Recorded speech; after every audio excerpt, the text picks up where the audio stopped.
The Langston Reserve Auction Hall looked more like a luxury showroom than a place to sell farmland.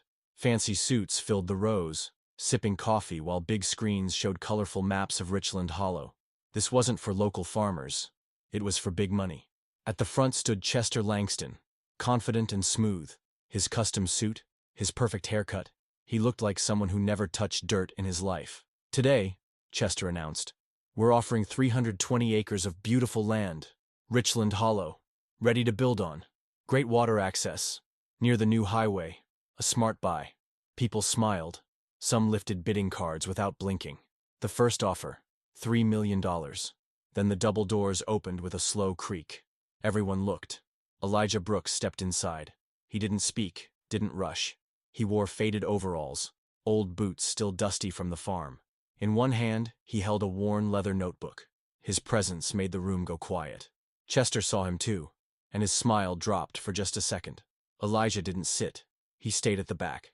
Chester kept going, until Elijah lifted his hand. "I need to say something." Chester kept his voice polite, but the edge was there. "Unless you're planning to bid, sir, we need to keep going. There's a covenant on the south part of that land," Elijah said calmly. "No development allowed. It's protected to keep water flowing to the farms downstream." The crowd shifted. Whispers spread. "Our legal team has cleared the land," Chester replied. "If you're not a buyer, I'm going to ask you not to interrupt." Elijah didn't back down. "I helped write that covenant, with the Green family, back in 1983. It's filed with the county. Signed by Judge Mathis." Chester stepped off the platform, walking straight toward him. "Mr. Elijah Brooks." "Well, Mr. Brooks," Chester said, his smile turning cold, "this is an auction for serious people. We don't have time for old memories. Either place a bid, or step out of the way." "I'm not here to buy," Elijah said. "I'm here to tell the truth. That law still exists, whether you like it or not." Chester waved to his staff. "Escort him out." Two men in suits walked toward Elijah. He didn't move. He simply opened his notebook and held up a yellowed paper. "It's real, it's legal, and it still matters." Chester raised his voice so everyone could hear. "Let's be honest. This land goes to those who can afford it. We don't have time for emotional stories or farmers stuck in the past." Elijah looked around the room. "The land remembers who cared for it. And so does the law." The guards led him outside. At the door, he turned one last time. "That covenant is still real, and the water still flows." Out in the parking lot, Elijah stood beside his dusty old truck. He reached up, flipped down the visor, and pulled out an old photo. Himself, years ago, standing by the creek with his wife and young daughter. He pulled out his phone. "Hi, baby girl. It's Dad. They're trying to sell Richland Hollow without mentioning the covenant. I thought you should know." Inside, Chester smiled, thinking the problem was gone. He didn't know Elijah's daughter was the governor. Red and blue lights bounced off the auction house windows as a sleek motorcade pulled into the lot. Troopers flanked the lead SUV like clockwork. Elijah Brooks stood by his old truck, watching quietly. "You didn't have to come, Sarah," he murmured to himself. But deep down, he was proud. Inside, Chester Langston was in full control again. "That's $2.4 million from Heartland Agricultural Investments," he called out, voice crisp. "Do I hear 2.5? A new paddle went up. Eastern Consolidated. $2.5 million. Excellent. Remember, folks, this land has special zoning flexibility. Historic character, perfect for upscale conversion." Then engines roared outside. Heads turned toward the windows. Phones lowered. Conversations quieted. The sleek center vehicle stopped, and the door opened. A woman in a gray suit stepped out. Tall, composed, silver-streaked bun tight against her head. Even before the whispers started, the room had already changed. "Is that the governor?" someone asked aloud. Langston's face twitched. He tapped the mic. "Ladies and gentlemen, please. Let's stay focused. Shall we move to 2.6? The doors opened wide. Two state troopers entered first, scanning the room. Behind them came the governor, Sarah Mitchell, born Sarah Brooks. Her stride was calm, her presence immediate. She carried the weight of the office without needing to raise her voice. To her left walked her chief of staff. On the right, the state attorney general, holding a leather folder. And behind them, entering last, was Elijah Brooks. Quiet but steady. Langston blinked hard, then forced a smile. "Governor Mitchell, what a surprise. You're welcome to observe, of course. Perhaps on behalf of the state parks?" She didn't respond to him. Instead, she faced the room. "Good morning," she said evenly. "I apologize for the interruption, but I've been informed this auction may be moving forward, without disclosing legal restrictions tied to the land. Langston stepped forward quickly. Governor, I assure you everything has been reviewed. We've followed every legal step. This must be a misunderstanding. There is no misunderstanding, she said. I just spoke with the county records office. They confirmed there is a watershed protection covenant on parcels 2, 3, and 7. The Attorney General opened the folder. Filed in 1982, still active. These restrictions prevent any non-agricultural development on those lands. Also, wetland maintenance is required. A wave of unease rippled through the bidders. Some were already texting their lawyers. Langston's voice cracked slightly. With respect, Governor, our legal team found nothing like this. If it exists, it wasn't disclosed intentionally. Which means one of two things, Sarah said calmly. Negligence or fraud. Now the room was silent. Langston opened his mouth to object, but the Attorney General cut in. State law requires full disclosure of all restrictions. Industry practices don't override that. Sarah addressed the buyers. To protect you and our land, I'm requesting an immediate pause on this auction. A full legal review is now underway. The troopers moved to stand on either side of Langston's podium. This isn't about disruption, she said. It's about doing things right. Langston looked for help, but the crowd was already pulling back. Phones out, binders closed. Trust vanished. He tried again. Governor, surely we can discuss this. Maybe review the documents your father— My father, she cut in, was the man you had thrown out. The man you mocked as a worn-out farmer. She looked toward Elijah. He served this land with more honor than you gave him credit for. Langston stood speechless. Sarah nodded to her team. This auction is suspended. Records will be secured. And your last 5 years of sales will be reviewed. The room emptied fast. Buyers left, whispering and shaking heads. Langston didn't move. As Elijah walked up, he spoke softly. I didn't mean to shut it all down. I just wanted someone to check the facts. Sarah smiled. You did. Sarah glanced at her father, softening for just a moment. I know, Dad. But when you told me they threw you out for trying to warn buyers about the covenant, that confirmed everything we've heard about Reed's auctions. Her voice lowered. We've had complaints from 3 counties. Environmental restrictions buried. Heritage sites ignored. We just needed proof. Elijah looked across the room. Chester Reed now stood off to the side, speaking frantically with his legal team. His face had lost all confidence. In just 20 minutes, the world he'd built— quiet deals, hidden clauses, unchecked power— was crumbling in plain view. Elijah didn't feel triumphant, only steady, only hopeful. He opened his old leather notebook, pointing to the language he helped draft decades ago. The land remembers, he said softly, even when people try to forget. Sarah nodded, fully understanding. Sometimes, she said, it just needs someone willing to speak for it. Outside, the sun spilled across the fields of Green Valley, the same land that had nourished families for generations. It stretched far, golden and still, as if it too had paused to listen. In the weeks that followed, everything changed. What began as one interrupted auction became a larger reckoning. The governor's team launched a formal review of farmland sales across Riverside Valley. Headlines followed. Reed auctions came under state investigation. 3 days later, Chester sat stiffly in a Department of Agriculture conference room in the Capitol. His usual air of control had vanished. Around him sat state regulators, environmental experts, and the Attorney General himself. Mr. Reed, the Attorney General began, our initial review has revealed concerning patterns. Of the 27 properties you've sold in the past 3 years, 14 included covenants or water restrictions that were never properly disclosed. Reed shifted in his seat, suit suddenly tight. These were oversights, not intentional omissions. Agricultural deals are complex. Exactly, interrupted a real estate commissioner. Which is why full disclosure matters. Your clients rely on your knowledge, especially when they're not local. Reed nodded, realizing the ground beneath him was gone. We're not here to ruin your business, the Attorney General added, but we are here to make sure this never happens again. Full transparency is now non-negotiable. What cut deepest wasn't the audit. It was the silence from his once loyal clients. Emails had gone cold. Big investors no longer returned his calls. Then came the final words. The governor chose reform over punishment, said one official.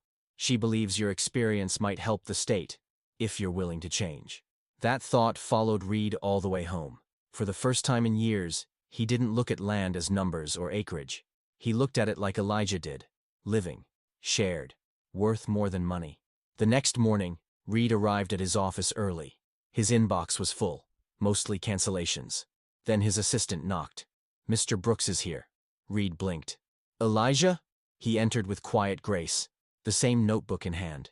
Without the crowd, Reed noticed more. The sharp eyes, the steady posture, the way the man moved like he still walked every inch of Green Valley in his mind. "I didn't think I'd see you again," Reed said, standing awkwardly. "You probably didn't," Elijah replied. "But I think we should talk. No lawyers, no cameras. Just two men who know this land." Reed gestured to a chair. Elijah sat, laying his notebook between them. "Green Valley will still be sold, but the buyer needs to understand more than just deeds and titles. They need to know the land, its flows, its patterns, its memory." Reed listened. "You want a partnership?" he asked. "A collaboration," Elijah said. "You bring the deals. I bring the wisdom." And for once, Reed didn't argue.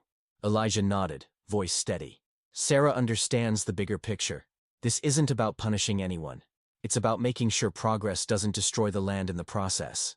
Chester Reed leaned back in his chair, the idea finally settling in. His world had changed. He could either fight against it, or change with it. "I'd have to rebuild everything," he said slowly. "My clients are used to clean, unrestricted land they can shape however they want." "And how's that working out?" Elijah asked, quiet but pointed.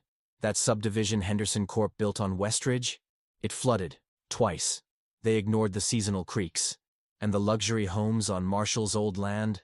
Poor water quality ever since they built too close to the springs." Reed blinked, surprised. "You've kept up?" "These are my neighbors," Elijah said simply. "I may have lost my land, but I didn't stop caring about this valley." He leaned forward. "What if your auctions included real knowledge? Not just legal titles, but land management plans, ecological insights, history?" For over 2 hours, the conversation grew. What started as a small idea became something real. When Elijah finally left the office, Reed sat quietly, knowing something inside him had shifted. The land was no longer a product. It was a living system, and it needed respect. In the months that followed, Reed Auctions transformed. Elijah was brought on as a consultant, so were 2 other retired farmers. Each property listing came with full environmental reports and recommendations for sustainable development. Full transparency became policy. Some clients pushed back, but others, especially younger, eco-focused investors, leaned in. They saw value in what Reed was offering now. 6 months later, Reed stood in the southern field of Green Valley with a new kind of buyer. Not a developer, but a representative from a sustainable agriculture firm. "The covenant actually makes this land more appealing," the investor said. "We're building a site for regenerative farming. The protections here are perfect for that." Reed nodded. "Mr. Brooks mentioned this section's soil is ideal for heritage grains. Seasonal floods keep the nutrients cycling." The buyer blinked. "That's exactly what our data says." "How did you—" Reed smiled. "I've been learning from folks who actually worked the land." At the rescheduled Green Valley auction, everything looked different. Local farmers sat beside investors. The county's conservation team had a booth, and seated beside the podium, Elijah Brooks and 2 other farmers, now recognized as official advisors. Reed stepped forward. "Welcome," he said. "Before we begin, I want to acknowledge what's changed. Every property you'll see today includes not just a title, but history, environmental reports, real insight." He motioned toward the farmer consultants. "These men have walked this land for decades. I encourage you to talk with them before bidding." The auction moved with a new energy. Questions were thoughtful. Buyers were informed. And when the final gavel fell, Green Valley sold, at a price that surpassed Reed's original estimate, not in spite of the covenant, but because of what it protected. Later that day, Governor Mitchell arrived quietly, scanning the room. "Quite a change from last time," she said to Reed. "We've made some adjustments," he replied, posture straighter. She glanced over at her father, deep in conversation with the new landowners, notebook in hand. "He tells me you've been open to his advice." Reed smiled. "He's forgotten more about this land than most of us ever knew.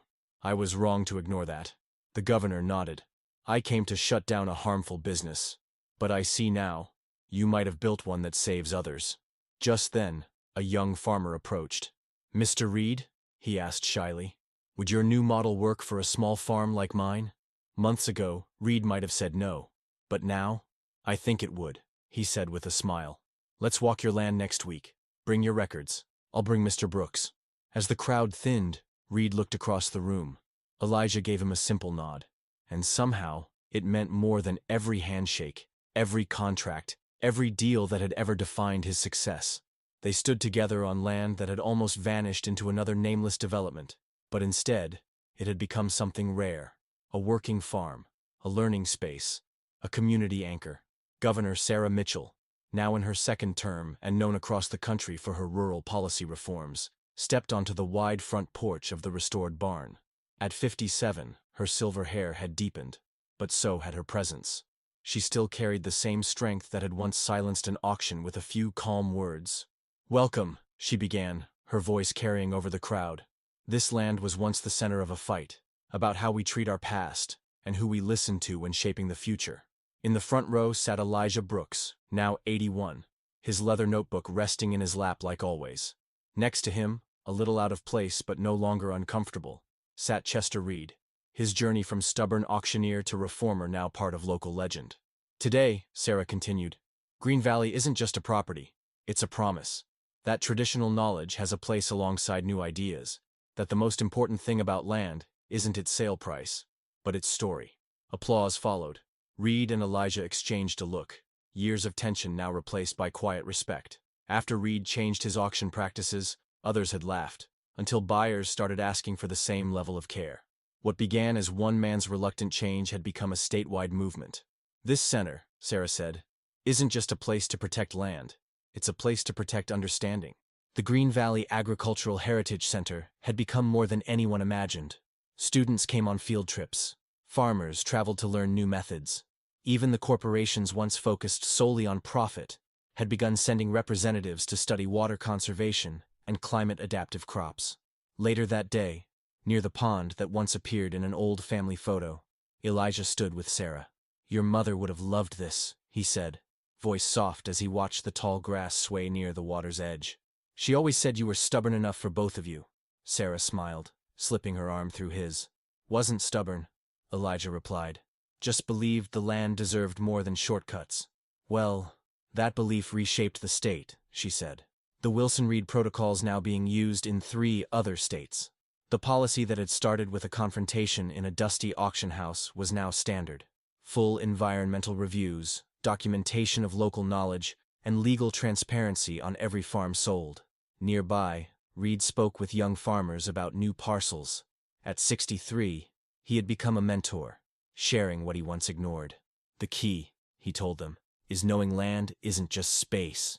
It's memory, it's rhythm, it's knowing how this earth breathes." A young farmer pointed toward Elijah.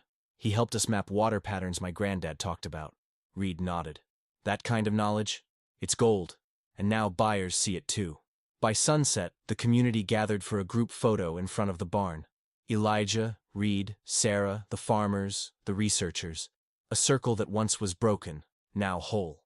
As they posed, Elijah leaned toward Reed. "5 years ago, we stood as opponents." Reed smiled. "Throwing you out was the best mistake I ever made." The camera flashed. Later, as the day wound down, Elijah walked the land alone. He no longer owned it, but it still carried his fingerprints, his voice, his care. Sarah joined him near an old oak tree. "Ready to head home, Dad?" He nodded slowly, eyes still on the horizon. "I just wanted them to know about the water covenant." Sarah smiled. That small act changed everything. As they passed Reed on the way out, he offered a hand. "Mr. Brooks," he said, "another good day for the valley." Elijah shook it firmly. "And I think we're just getting started." "The land remembers," Elijah had once said.